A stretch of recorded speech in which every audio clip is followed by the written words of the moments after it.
सुरुवातीपासूनच भाजप डाव साधत होती, याची थोडी थोडी कुणकुण आमच्याकडे आली होती.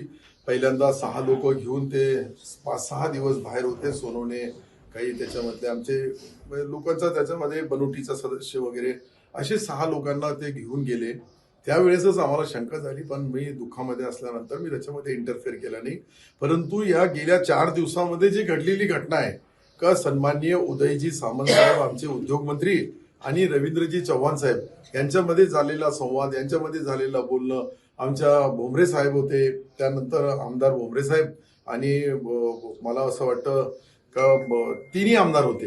या तिन्ही आमदारांना आणि अतुल सावे साहेबांशी माझं तो बोलणं झालं नाही कोणाशी, मी त्याच्यामध्ये याच्यामध्ये नव्हतो. परंतु आमच्या आमदारांनी मला सांगितलं की आपलं बोलणं झालं आणि ते आपल्याला अध्यक्षपद देणार आहे. पण काही लोक चर्चेनंतर माहीत पडलं का आता ते अध्यक्षपद मागू लागले. तर याच्यामुळं जे दिलेला शब्द आहे, आणि हे पहा, जो आमच्या उदय सामंत सारखे एक ज्येष्ठ मंत्री, एक आमच्या पक्षाचे जबाबदार अधिकारी पदाधिकारी यांच्याशी बोलल्यानंतर हा धोका बसला, याचा मला आश्चर्य वाटते. बाकी काही नाही. त्यांनी कधी सुरुवातीला सांगितलं तर तुम्ही तुमचं करा, आम्ही आमचं करू, संपलं काम. याचे परिणाम काय?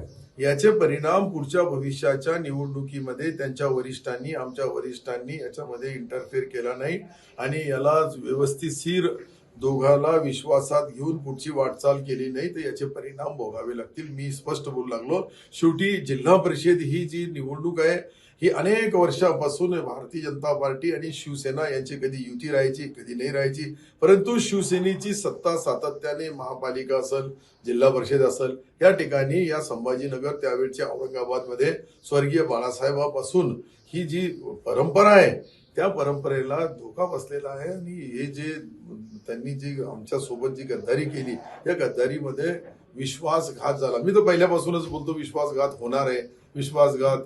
ते म्हणे नाही तुम्ही चिंता करू नका, सर्व वरिष्ठ लेवलवर चर्चा झालेली आहे. आम्ही त्याच्यावर बिंदास राहिलो आणि याच्यामुळे तो धोका बसला. या धोक्याचा आता वरिष्ठ नेते जे निर्णय घेतील त्याच्यावर पुढची रूपरेषा आणि दिशा ठरवली जाईल.